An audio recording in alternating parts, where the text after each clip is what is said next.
दोस्तों, स्वागत है आप सभी का आपका अपना यूट्यूब चैनल जीटीएम स्टडी में। दोस्तों, आज की इस वीडियो में 12th क्लास फिजिक्स के हम 35 इम्पोर्टेंट ऑब्जेक्टिव प्रश्न लेकर आए हैं दोस्तों, जो कि आपके बोर्ड एग्जाम के लिए काफ़ी ही महत्वपूर्ण है। दोस्तों, आपके बोर्ड एग्जाम में इससे 3 से 4 क्वेश्चन आपको ज़रूर आ जाएगा दोस्तों, इसलिए दोस्तों आप इस वीडियो के लास्ट तक ज़रूर बने रहेगा, एक भी क्वेश्चन स्किप नहीं करेगा और प्रत्येक क्वेश्चन को आपको अच्छी तरह से समझाएंगे दोस्तों, ताकि आपको याद करने में भी आसानी हो। इसलिए दोस्तों आप हमारे इस वीडियो के अंत तक बने रहेगा। और दोस्तों आपके एग्ज़ाम का अब समय बहुत ही कम बचा हुआ है, इसलिए दोस्तों अब हमारा जो पर्पस है दोस्तों कि आपको फटाफट वही क्वेश्चन को आप रिवीजन करा दें, जो कि आपके बोर्ड एग्जाम के लिए केस किया हुआ प्रश्न है, यानी जो है आपके बोर्ड एग्जाम में वो प्रश्न आ सकते हैं। इसलिए दोस्तों आपको हम इस वीडियो में वही क्वेश्चन प्रोवाइड कराएं जो कि आपके लिए काफ़ी ही महत्वपूर्ण है। इसलिए दोस्तों आप एक भी क्वेश्चन को स्किप नहीं करिएगा, सभी क्वेश्चन को आप देख लीजिएगा और फटाफट याद कर लीजिएगा। और दोस्तों आपको कम समय में हम सभी क्वेश्चन को आपको फटाफट रिवीजन कराते चलेंगे, ताकि आपका एग्ज़ाम का बेस्ट प्रिपरेशन हो सके। तो चलिए दोस्तों आज की वीडियो हम शुरू करते हैं। जल्दी से इस वीडियो को लाइक कर दीजिए, अपने दोस्तों में शेयर कर दीजिए, और आप हमारे चैनल पर नए हैं तो प्लीज़ चैनल को सब्सक्राइब भी जरूर कर लीजिए। फर्स्ट क्वेश्चन में कह रहा है कि कुंडली में अपने धारा के कारण ही विद्युत वाहक बल का उत्पन्न होना कहलाता है। दोस्तों कुंडली में अपने ही धारा के कारण जो विद्युत वाहक बल का उत्पन्न होना कहलाता है, क्या कहलाता है? तो पहला ऑप्शन है चुंबकीय, दूसरा है चुंबकीय आघूर्ण, तीसरा है स्वप्रेरण सेल्फ इंडक्शन, और चौथा है इनमें से कोई नहीं। दोस्तों कुंडली में जो अपने ही धारा के कारण जो विद्युत वाहक बल का उत्पन्न होता है, तो उसे जो है दोस्तों स्वप्रेरण कहते हैं। तो मेरा सी ऑप्शन यहाँ पे स्वप्रेरण बिल्कुल करेक्ट हो गया, सेल्फ इंडक्शन। ठीक है, स्वप्रेरण को ही सेल्फ इंडक्शन कहते हैं। तो अपने धारा के कारण ही जो कुंडली में विद्युत वाहक बल जनरेट होता है दोस्तों, उसे जो है सेल्फ इंडक्शन कहते हैं। तो सी ऑप्शन यहाँ पे करेक्ट हो गया। नेक्स्ट क्वेश्चन दूसरा नंबर में कह रहा है कि स्वप्रेरकत्व की बीमा है। दोस्तों स्वप्रेरकत्व की जो बीमा होता है दोस्तों, यानी डायमेंशन होता है, वो क्या होता है? दोस्तों स्वप्रेरकत्व का जो बीमा होता है दोस्तों, वह जो होता है वह ml² ए के पावर -2 और टी के पावर -2 होता है। ठीक है, तो मेरा कौन सा ऑप्शन में दिया हुआ है? देखिए मेरा बी ऑप्शन में दिया हुआ है, तो मेरा बी ऑप्शन यहाँ पे करेक्ट हो जाएगा। दोस्तों इसे डायमेंशन आप इसे ज़रूर याद कर लीजिए, क्योंकि आपके लिए डायमेंशन जो है काफ़ी एक क्वेश्चन आपको डायमेंशन से रहता ही रहता है प्रत्येक साल। इसे आप इसे आप जरूर याद कर लीजिएगा। तो मेरा बी ऑप्शन यहाँ पे करेक्ट हो जाएगा। ठीक है, ml² ए के पावर -2 और टी के पावर -2, तो बी ऑप्शन यहाँ पे करेक्ट हो गया। नेक्स्ट क्वेश्चन तीसरा नंबर में कह रहा है कि चुंबकीय फ्लक्स की बीमा, यानी डायमेंशन ऑफ मैग्नेटिक फ्लक्स है। दोस्तों मैग्नेटिक फ्लक्स का जो बीमा होता है दोस्तों वह क्या होता है? तो दोस्तों उसका जो बीमा होता है वह ml² ए के पावर -1 और टी के पावर -2 होता है। ठीक है, ml² ए के पावर -1 और टी के पावर -2 होता है। तो मेरा कौन सा ऑप्शन में है? तो मेरा सी ऑप्शन में दिया हुआ है ml² ए के पावर -1 और टी के पावर -2, मेरा सी ऑप्शन में दिया हुआ है। तो मेरा सी ऑप्शन यहाँ पे करेक्ट हो जाएगा।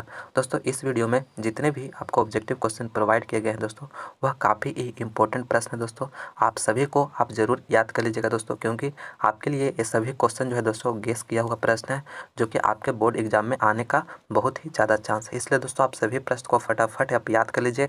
यह मेरा जो है दोस्तों रिवीजन वीडियो है, जो कि कहने का मतलब इसमें हम वही क्वेश्चन आपको बता रहे हैं दोस्तों, जो कि आपके बोर्ड एग्जाम में जरूर आएगा। और दोस्तों अगर आप मेरा रिवीजन का जो है, यह मेरा चौथा वीडियो है, अगर आप फिजिक्स का मेरा 3 वीडियो रिवीजन वाला नहीं देखे हैं तो आप उसका लिंक हमारा डिस्क्रिप्शन में दिया हुआ है। नेक्स्ट क्वेश्चन चौथा नंबर में कह रहा है कि चौक कुंडली का क्रोड बना होता है। दोस्तों आपसे पूछा जा रहा है कि चौक कुंडली का जो क्रोड बना होता है वह किसका बना होता है? तो पहला उसमें दे रहा है तांबा, दूसरा में दे रहा है सोना, तीसरा में दे रहा है नर्म लोहा, चौथा में दे रहा है इनमें से कोई नहीं। तो दोस्तों चौक कुंडली का जो क्रोड बना होता है वह नर्म लोहा का बना होता है। तो मेरा सी ऑप्शन यहाँ पे नर्म लोहा बिल्कुल करेक्ट हो गया। नेक्स्ट क्वेश्चन पाँचवा नंबर में कह रहा है कि जनरेटर कितने प्रकार के होते हैं। दोस्तों आपसे पूछा जा रहा है कि जनरेटर कितने प्रकार के होते हैं। तो पहला ऑप्शन दे रहा है 1, दूसरा में दे रहा है 2, तीसरा में दे रहा है 3 और चौथा में दे रहा है 4। तो दोस्तों जनरेटर जो होता है दोस्तों वह 2 प्रकार का होता है। ठीक है, तो मेरा कौन सा ऑप्शन हो जाएगा? बी ऑप्शन हो जाएगा। तो बी ऑप्शन यहाँ पे करेक्ट हो गया, मेरा 2। नेक्स्ट क्वेश्चन छठा नंबर में कह रहा है कि आर्मेचर में प्रेरित विद्युत वाहक बल का परिणाम निर्भर करता है। दोस्तों आर्मेचर में जो प्रेरित विद्युत वाहक जो बनता है दोस्तों, वह उसका जो परिणाम होता है वह किस पर निर्भर करता है? तो दोस्तों पहला ऑप्शन रहा है चुंबकीय बल रेखाओं की संख्या में परिवर्तन की दर पर, दूसरा रहा है कुंडली में लपेटों की संख्या पर, और तीसरा रहा है चुंबकीय क्षेत्र पर, और चौथा रहा है इनमें से सभी पर। तो दोस्तों आर्मेचर में जो प्रेरित विद्युत वाहक बल का जो परिणाम जो निर्भर करता है दोस्तों वह इनमें सभी पर निर्भर करता है। तो मेरा डी ऑप्शन यहाँ पे बिल्कुल करेक्ट हो जाएगा, यानी चुंबकीय बल रेखाओं की संख्या का जो परिवर्तन दर होता है उस पर भी निर्भर करता है, और कुंडली में जो लपेटों की संख्या है उस पर भी निर्भर करता है, और चुंबकीय क्षेत्र पर निर्भर करता है। तो यह तीनों पर निर्भर करता है। तो मेरा डी ऑप्शन यहाँ पे करेक्ट हो गया। नेक्स्ट क्वेश्चन 7वां नंबर में कह रहा है कुंडली जब चुंबकीय क्षेत्र के लंबवत रहती है तो मेरा विद्युत वाहक बल का मान होता है। दोस्तों जब कह रहा है कि कुंडली जब है चुंबकीय क्षेत्र का लंबवत हो परपेंडिकुलर हो जा रहा है तो विद्युत वाहक बल का जो मान होता है दोस्तों वह क्या होगा? अधिकतम होगा, न्यूनतम होगा, दोनों होगा, या इनमें से कोई नहीं। दोस्तों अगर कुंडली में जब चुंबकीय क्षेत्र के अगर लंबवत हो रहता है दोस्तों, कुंडली जब चुंबकीय क्षेत्र के लंबवत जब रहता है तो जब विद्युत वाहक बल का मान होता है दोस्तों वह न्यूनतम होता है, ठीक है, मिनिमम हो जाता है। तो मेरा कौन सा ऑप्शन यहाँ पे सही हो जाएगा? बी ऑप्शन यहाँ पे मेरा करेक्ट हो जाएगा। तो मेरा बी ऑप्शन यहाँ पे करेक्ट हो गया। नेक्स्ट क्वेश्चन 8वां नंबर में कह रहा है कि ट्रांसफार्मर में प्राथमिक कुंडली की अपेक्षा द्वितीयक कुंडली में लपेटों की संख्या अधिक हो तो वह कौन ट्रांसफार्मर होगा? दोस्तों आपको हम पहले भी बहुत बार बता चुके हैं दोस्तों कि अगर यदि यहाँ पे मेरा जो नंबर ऑफ प्राइमरी और नंबर ऑफ सेकेंडरी दो कॉइल रहता है तो यहाँ पे कह रहा है कि द्वितीयक कुंडली के लपेटों की संख्या अधिक है, कहने पर मेरा सेकेंडरी कॉइल जो है उसमें लपेटों की संख्या अधिक हो जा रहा है। तो मेरा कौन सा ट्रांसफार्मर हो जाएगा? तो यह जो हो जाएगा दोस्तों स्टेप अप यानी ऊंचाई ट्रांसफार्मर हो जाएगा, यानी मेरा बी ऑप्शन यहाँ पे ऊंचाई ट्रांसफार्मर यहाँ करेक्ट हो जाएगा। यही अगर प्राइमरी अधिक होता तो मेरा अपचाई हो जाता, कहने का मतलब स्टेप डाउन होता, लेकिन यहाँ पे सेकेंडरी अधिक हो रहा है तो यहाँ पे ऊंचाई हो जाएगा, ठीक है, यानी स्टेप अप ट्रांसफार्मर हो जाएगा। तो बी ऑप्शन यहाँ पे करेक्ट हो गया। नेक्स्ट क्वेश्चन 9 नंबर में कह रहा है कि अच्छे ट्रांसफार्मर की दक्षता होती है। दोस्तों अच्छे ट्रांसफार्मर यानी गुड ट्रांसफार्मर की जो इफिशियंसी होती है दोस्तों वह कितना होता है? तो पहला ऑप्शन रहा है 70%, दूसरा में रहा 80%, और तीसरा में रहा 50%, और चौथा में रहा 99%। तो दोस्तों अच्छा ट्रांसफार्मर के जो इफिशियंसी होता है वो 99% होता है, यानी डी ऑप्शन यहाँ पे बिल्कुल करेक्ट हो गया। कहने का मतलब जितना हम आउटपुट देते हैं उतना ही जितना इनपुट देते हैं उतना ही आउटपुट निकल कर आ जाता है, यानी एनर्जी का लॉस नहीं होता है। तो उसका जो इफिशियंसी हो गया यानी 99% रहता है। तो मेरा डी ऑप्शन यहाँ पे करेक्ट हो गया। नेक्स्ट क्वेश्चन 10वां नंबर में कह रहा है कि विद्युत चुंबकों में कौन धारा का व्यवहार किया जाता है? दोस्तों विद्युत चुंबकों में यानी जो मैग्नेटिक जो कहने का मतलब विद्युत चुंबक जो बनाया जाता है दोस्तों उसमें कौन सा धारा का व्यवहार किया जाता है? तो पहला ऑप्शन है प्रत्यावर्ती धारा, दूसरा है दिष्ट धारा, तीसरा है दोनों, और चौथा है इनमें से कोई नहीं। तो दोस्तों विद्युत चुंबक जो बनाया जाता है, इलेक्ट्रिक मैग्नेट जो बनाया जाता है वह उसमें जो है दिष्ट धारा का प्रयोग किया जाता है। तो मेरा बी ऑप्शन यहाँ पे दिष्ट धारा बिल्कुल करेक्ट हो गया। कहने का मतलब दिष्ट धारा मैंने डीसी करंट डायरेक्ट करंट का मैंने प्रयोग किया जाता है विद्युत चुंबक बनाने के लिए। तो बी ऑप्शन यहाँ पे करेक्ट हो गया। नेक्स्ट क्वेश्चन 11 नंबर में कह रहा है कि लेंज का नियम संबद्ध है। दोस्तों यह क्वेश्चन काफ़ी बार पूछा हुआ है, तो दोस्तों ये आपके लिए काफ़ी इंपॉर्टेंट है। लेंज का जो नियम संबद्ध है दोस्तों यह जो है ऊर्जा से है। तो मेरा बी ऑप्शन यहाँ पे ऊर्जा से बिल्कुल करेक्ट हो जाएगा, ठीक है। यहाँ पे लेंज का नियम जो संबद्ध है दोस्तों वह है ऊर्जा से। तो मेरा बी ऑप्शन यहाँ पे करेक्ट हो गया। नेक्स्ट क्वेश्चन 12 नंबर में कह रहा है कि कुंडली का स्वप्रेरण गुणांक जो है 5 हेनरी है। यदि इस कुंडली से 2 एम्पियर की धारा बहाई जाए तो इस कुंडली का चुंबकीय फ्लक्स होगा। दोस्तों यहाँ पे आपको दिया हुआ है क्वेश्चन, इसमें जो है कुंडली का स्वप्रेरण गुणांक जो दिया हुआ है 5 हेनरी दिया हुआ है, ठीक है, और इसमें 2 एम्पियर का धारा बहाई जा रही है तो आपको उसमें पूछा जा रहा है कि चुंबकीय फ्लक्स जो होगा वह कितना होगा। तो दोस्तों देखिए यह आपको काफ़ी इजी तरीका से बता रहा हूँ। यहाँ पे फाई बराबर जो फार्मूला होता है दोस्तों वह एल आई होता है, ठीक है। मेरा फाई जो हो गया चुंबकीय फ्लक्स हो गया, और एल जो हो गया मेरा यह स्वप्रेरण गुणांक हो गया, और आई जो हो गया मेरा करंट हो गया, ठीक है। तो दोस्तों इसी फार्मूला से हमारा यहाँ पे इस क्वेश्चन को हम सोल्व करेंगे। तो दोस्तों हमें चुंबकीय फ्लक्स का पूछ रहा है, ठीक है, उसमें जो मेरा एल जो दिया हुआ है 5 हेनरी दिया हुआ है, ठीक है, और मेरा जो करंट का वैल्यू दिया हुआ है दोस्तों वह 2 दिया हुआ है। तो दोनों को अगर आप मल्टीप्लाई कर देते हैं तो 10 आ जाता है, और मेरा चुंबकीय फ्लक्स का जो यूनिट होता है दोस्तों वह वेबर होता है, ठीक है, इसको WB से भी डिनोट करते हैं। तो मेरा कौन सा ऑप्शन है? तो बी ऑप्शन में है, तो बी ऑप्शन यहाँ पे मेरा बिल्कुल करेक्ट हो गया। दोस्तों अगर आप इस फार्मूला को याद रखते हैं, अगर याद होगा तो आप इसे आसानी से बना देते, नहीं तो इस क्वेश्चन को आप छोड़ देते हैं। तो इसलिए दोस्तों आप इसे अच्छी तरह से याद कर लीजिए, और इस तरह का क्वेश्चन है तो आप आसानी से इसे सोल्व कर दीजिएगा एग्जाम में। चलिए नेक्स्ट क्वेश्चन चलते हैं 13 नंबर पे।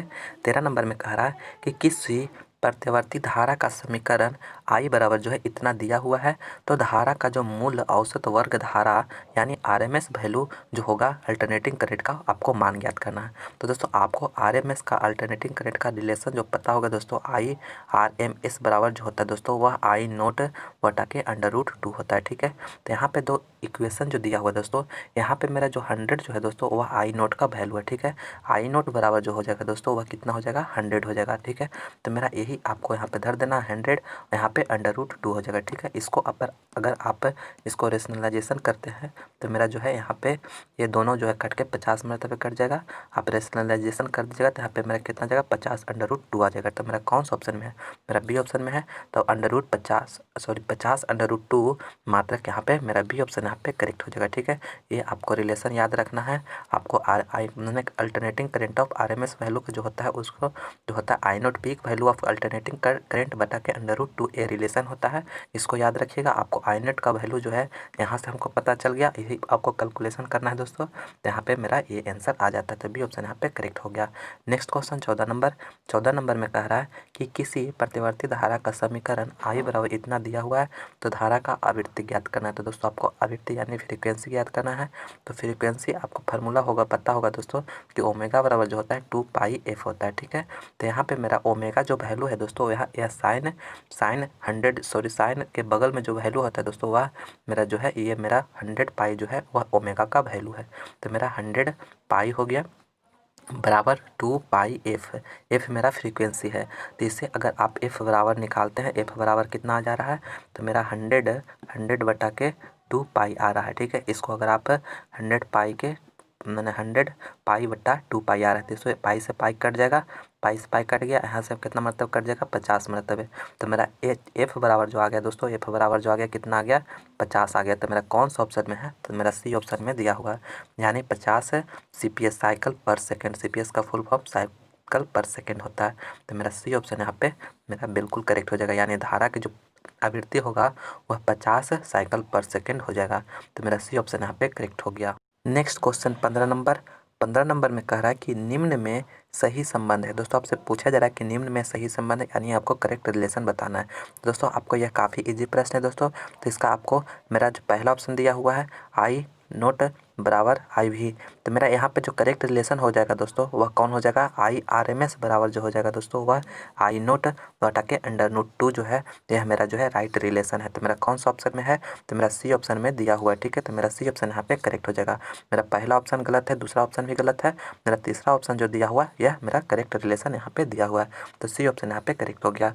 नेक्स्ट क्वेश्चन 16 नंबर में कह रहा है कि ऊंचाई ट्रांसफार्मर में होता है। दोस्तों ऊंचाई यानी स्टेप अप ऊंचाई स्टेप मैंने ऊंचाई ट्रांसफार्मर किसे कहते हैं, तो स्टेप अप ट्रांसफार्मर को कहते हैं। ठीक है, तो दोस्तों स्टेप अप ट्रांसफार्मर जो होता है दोस्तों इसमें मेरा जो है लो वोल्टेज को जो है चेंज करता है हाई वोल्टेज में। ठीक है, आपको याद रखना है लो वोल्टेज से हाई वोल्टेज में कन्वर्ट करता है। तो दोस्तों ऊंचाई ट्रांसफर स्टेप अप ट्रांसफार्मर में जो होता है वह प्राइमरी और सेकेंडरी मेरा कॉइल जो होता है, तो यहाँ पे सेकेंडरी कॉइल में जो लपेटनों की संख्या होगा उसमें ज़्यादा होगा। ठीक है, तो मेरा कौन सा ऑप्शन में है, प्राइमरी जो होगा सेकेंडरी में जो होता है मेरा कॉइल जो लपेटनों की संख्या वह ज़्यादा होता है। तो मेरा यहाँ पे ए ऑप्शन में दे रहा है, तो मेरा ए ऑप्शन यहाँ पे करेक्ट हो जाएगा, यानी मेरा जो सेकेंडरी कॉइल में जो लपेटनों की संख्या अधिक हो जाता है तो वह ऊंचाई ट्रांसफार्मर होता है, यानी स्टेप अप ट्रांसफार्मर होता है।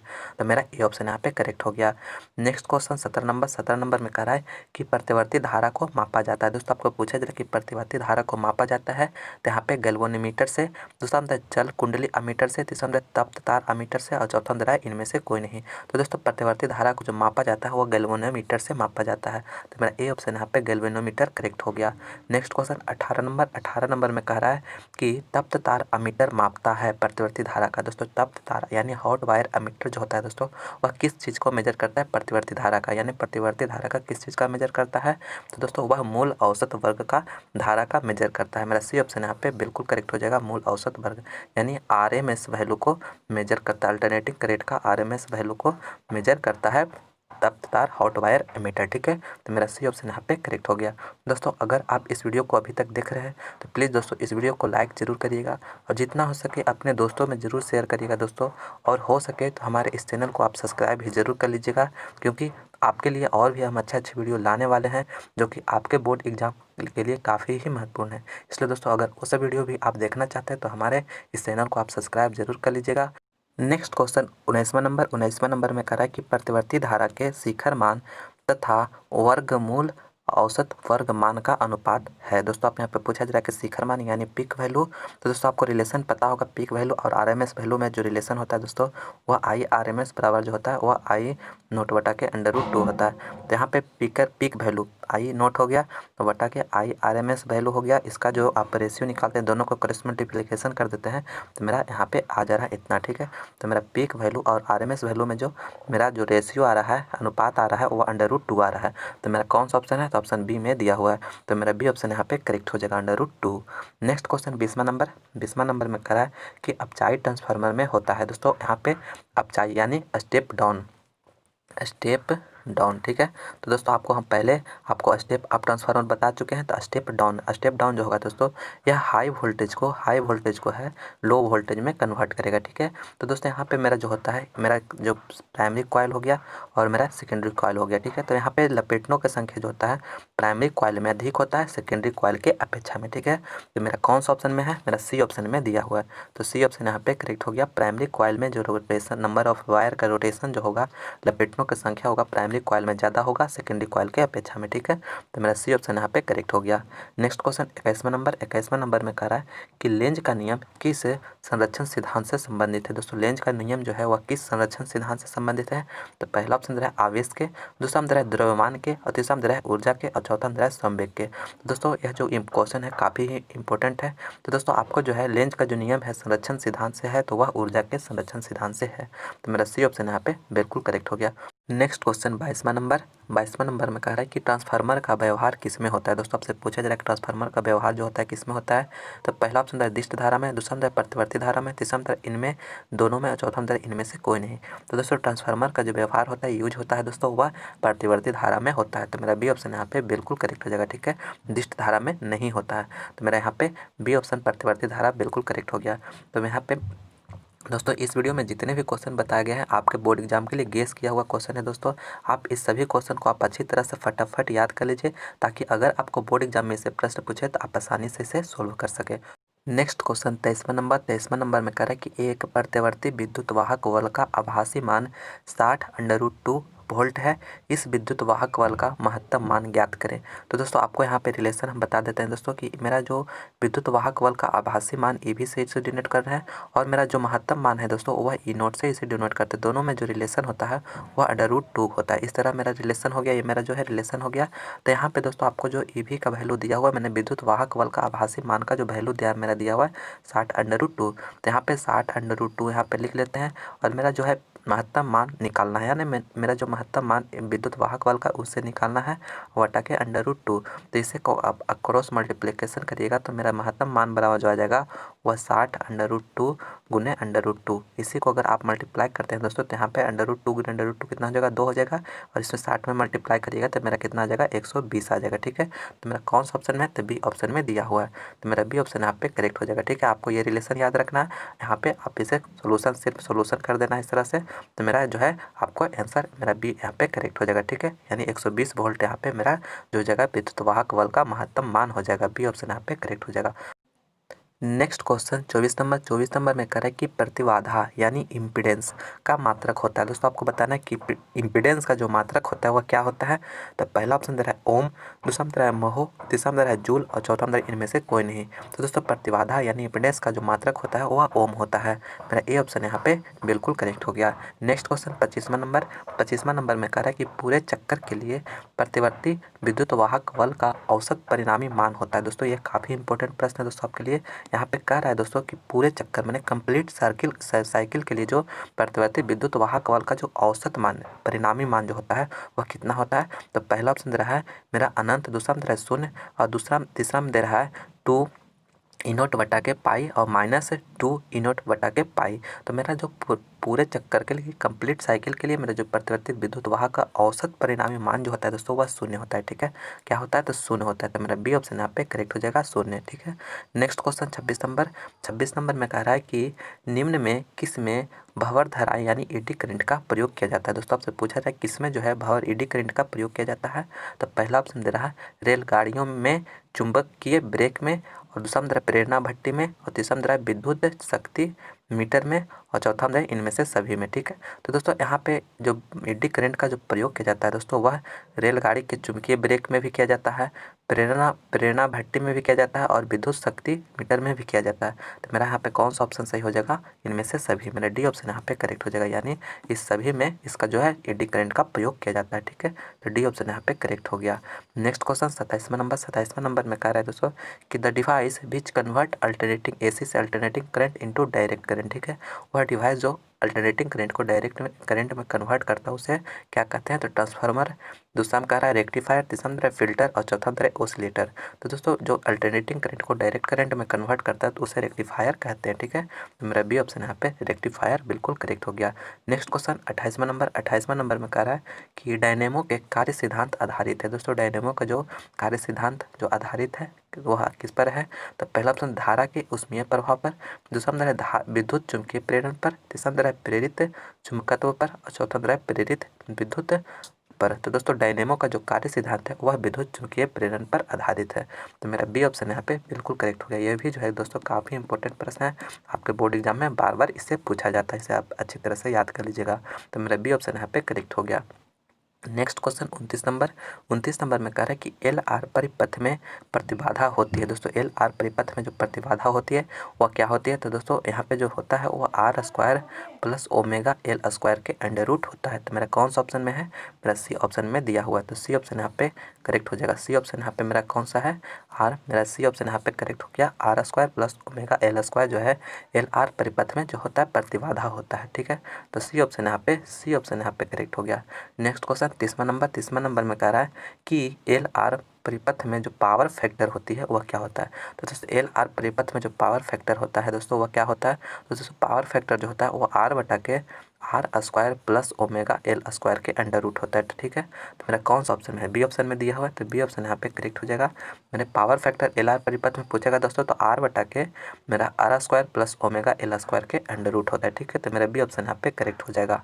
नेक्स्ट क्वेश्चन 31 नंबर में कह रहा है कि यदि डेल किसी जगह का नमन कोण है, ठीक है, तो tan डेल का व्यंजक होता है। दोस्तों डेल जो है किसी जगह का नमन कोण है, तो दोस्तों tan डेल का जो व्यंजक होगा वह क्या होगा। ठीक है, तो दोस्तों इसका जो होता है tan डेल का जो होता है दोस्तों यह व्यंजक जो होता है tan डेल का जो व्यंजक होता है वह बी वी बटा के बी एच होता है। ठीक है, बी वी बटा के बी एच होता है। तो मेरा कौन सा ऑप्शन में है, मेरा सी ऑप्शन में दिया हुआ है, तो सी ऑप्शन यहाँ पे करेक्ट हो जाएगा। ठीक है, मेरा बी वी बटा के बी एच होता है। और दोस्तों यहाँ पे आपको नमन कोण का जो वैल्यू है दोस्तों आपको दो जगह पे पूछा जाता है। एक तो है दोस्तों आपको पोल पे पूछा जाता है, ठीक है, एक पोल पे यानी पोल मैंने या ध्रुव पे पूछा जाता है, और दूसरा जो है इक्वेटर पर पूछा जाता है, इक्वेटर पर। ठीक है, तो दोस्तों आपको दोनों हम आपको बता देते हैं। पोल पर अगर पूछे दोस्तों, ध्रुव पर पूछेगा तो 90 डिग्री आपको नमन कोण का वैल्यू याद रखना है, और इक्वेटर पर पूछेगा तो वहाँ पे 0 डिग्री होता है। ठीक है, आप इसे ये भी याद कर लीजिएगा, आपके एग्जाम में बार बार इससे प्रश्न पूछा जाता है। ठीक है, तो पोल पर यानी ध्रुव पर पूछेगा तो 90 डिग्री, और इक्वेटर पर विषुवत रेखा पर पूछेगा तो 0 डिग्री नमन कोण का